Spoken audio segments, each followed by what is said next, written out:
This is Violet Newby. I want to welcome you to Paint a Beautiful Picture. We are talking about parenting kids at various stages in their lives.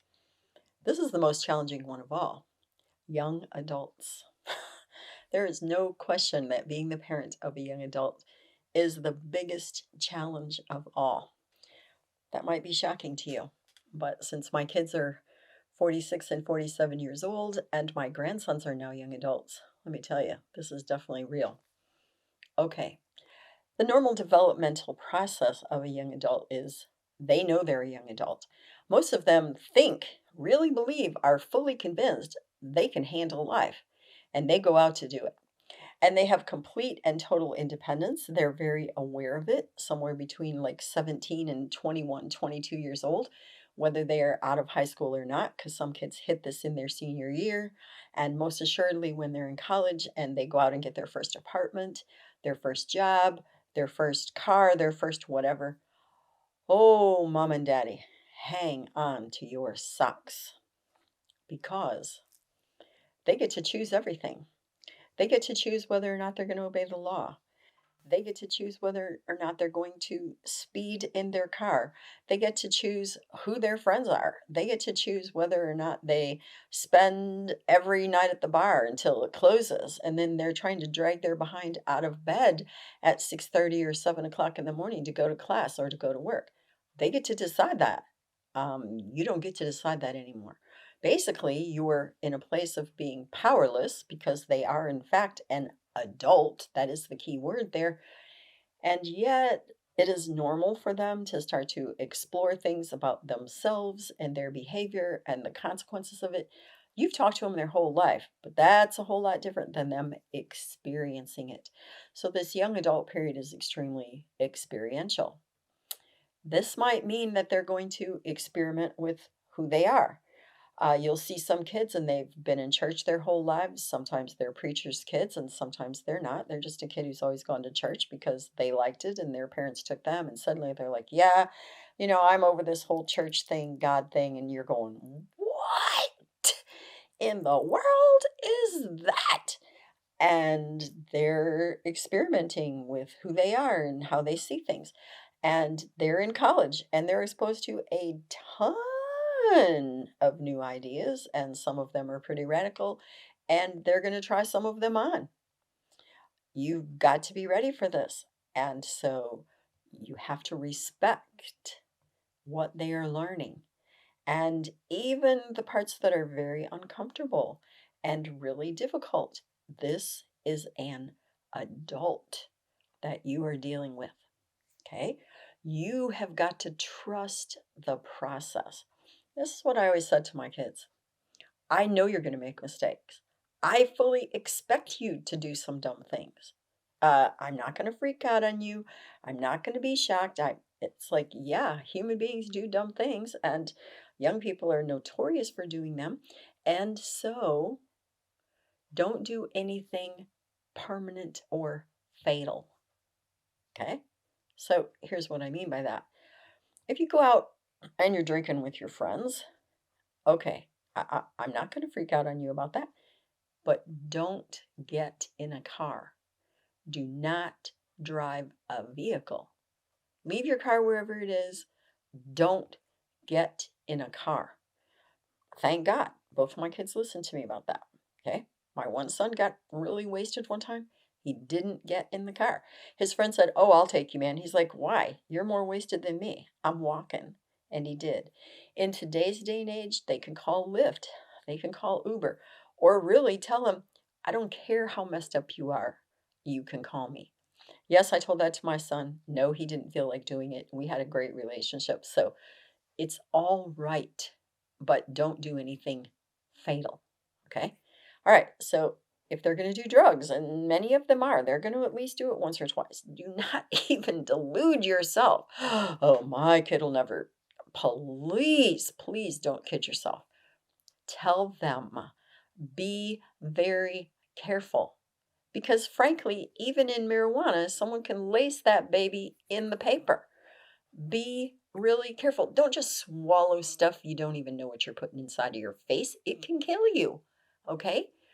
Don't do something permanent or fatal. That's what I told my kids. That's what you should instruct yours. All right, I know you're going to do some stuff. You're a normal human being. You're going to experiment with certain kinds of behaviors. Don't do things that are permanent or fatal. Okay. Then young adults are very exploratory. They're starting to explore the world and explore their body, and very truthfully, occasionally explore other people's bodies. They're exploring so many things, exploring ideas, exploring ways of being, and they're doing it out of your sphere of influence. And sometimes they're doing it almost the opposite of what you taught them or what you would like them to do. They're an adult, okay? Remember the other day I gave you the illustration when we talked about teenagers of would you go into your friend's room and go through their drawers and go through their stuff? No, you would not, because they are an adult and you respect them and you respect their individuality and their privacy. Welcome to being the parent of a young adult. You need to respect their individuality and their privacy. Now, let me tell you this. If they live at your house, the key word is your house. You have a right to have rules. You can look at them and say, if you're going to go out and get drunk every night, if you aren't going to contribute a single thing in this household, if you are going to speak extraordinarily respectfully to me, oh, and you're not going to bother to show up to classes which I'm paying for, then it's all going to get cut off. Because you are an adult, a young adult, and if you aren't going to cooperate in this household, then you need to live elsewhere. I get that that's very challenging. I actually had to do this with one of my sons. It was painful. It was awful.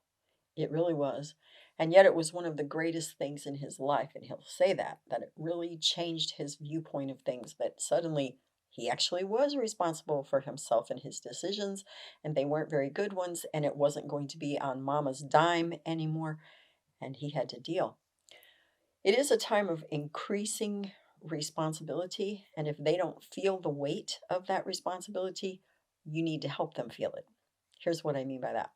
You're paying for college, 20, 30, 40,000 bucks a year, one way or another, and all they're doing is partying and they're getting D's. You can quit paying for college. Clue. That's your decision. And you can look at them and say, if you're going to bring me home A's and B's, because that's fully what you're capable of, and you're going to go to classes, I'm going to pay for your education. If you're going to party almost every night and you're going to pull D's, I'm not paying for your education. That's it. You're going to need to get a job. Take care of yourself, because I'm not doing this. If your child says, Mom, Dad, I really don't want to go to college. I want to go to art school. I want to go to music school. I just want to go to cosmetology school. Great. If they don't want to get a job and they don't want to go to school, you need to tell them, here's the story. You are a young adult. Again, keyword, adult. I'm not responsible for you anymore. When you were 3, I was responsible for you. When you were 13, I was responsible for you. At 21, I am not responsible for you. You are responsible for yourself. If you aren't going to work, if you aren't going to contribute, if you aren't going to go to school, you need to live elsewhere. Okay? That's a great gift to them, because it hands them on a silver platter what is rightfully theirs: respect and independence. Okay? Now, another trait of a young adult is they're going to push the limits. Believe it or not, even more than as a teenager. I know people who've had teenagers, they kind of sailed through being a teenager, and suddenly they're 19 or 20 and they're doing all this stuff, and the parent is just about ready to lose their cool. That's what young adults do. Young adults push the limits. Why do you think so many young adults, I'm talking like 17 to 21, end up pregnant or end up getting someone pregnant? They are really pushing the limits. It's part of what they do. It's very wise, I believe, for you to address this with your young adult or older teenager. So, somewhere around 17, 18, preferably before they're out of high school, you have this discussion with them. You are a young adult. you're going to go into a phase of your life. It's going to be different than anything else because you are in charge of and responsible for your own life. I'm not your mommy. I'm not your babysitter. I'm not going to wake you up. I'm not going to feed you every meal. I'm not going to force you to do anything. And let me address this just for a minute. If all through your child's life, we'll say from the time they're about 10 to 12, you've been handing them responsibility a little at a time, giving control to them a little more at a time, allowing them additional responsibility a little at a time, they're going to be really well prepared for this discussion. If you're listening for the first time and your child is 15 years old, whoa, you got some catch up to do, and I acknowledge that, and you're not going to do it overnight. So keep listening, keep hearing the principles and the concepts, and you'll have a better idea of the way that you talk to your child and the way that you help them. But you acknowledge to them and you have the conversation. You are going to be responsible for your own life. Okay? So I always say develop a contract in their senior year. I did it with both of my sons. You, as the young person, you lay out the guidelines. So for my one son, it was I could stay out until midnight, but I have to be at school every single day. In other words, if I choose to go hang out with my friends, that's acceptable, but it is not acceptable for me not to go to school. So here's a concept I'm going to give you for young people. It is understandable, but not acceptable. Here's what that means. It's really understandable. You're with your friends, you're having a blast, you're not paying attention. It gets to be 2 or 3 o'clock in the morning, and suddenly you're like, oh man, alive, I got a test tomorrow. Okay. And they just blow off the test because they were tired. Okay. That is understandable. Oh, but it is not acceptable. See, an adult has to balance everything out. And if they choose to party till 2 or 3 o'clock in the morning, it doesn't alter the fact that they've got to be at work tomorrow. They might have a report to do. They might have an important meeting to do at 8:30. So you've got a deal. That's what an adult does. They don't have excuses and they don't explain it away. No, they got to do it. All right. So they go out and they're being really crazy and they wreck their car. I'm like, oh my word, mom, I don't have a car anymore. I was careless. Okay, that's understandable. And they go, I need to use your car. I need to use your car. I need to use your car. I'm sorry, man. I got a job. Okay. So it's understandable that you messed up your car, but it isn't acceptable for you to make demands that you need mine. That's life, man. You're going to have to get a bike. You're going to have to call Lyft. You're going to have to do something until you can replace your car. Okay. It's understandable that you messed up, but it isn't acceptable that you expect me to fix it or clean it up or take care of this. No, no, no. It could be understandable, but not acceptable. So, in this contract, there should be somewhere between 5 and 10 things, and they should establish not only what's acceptable behavior, but what are the consequences.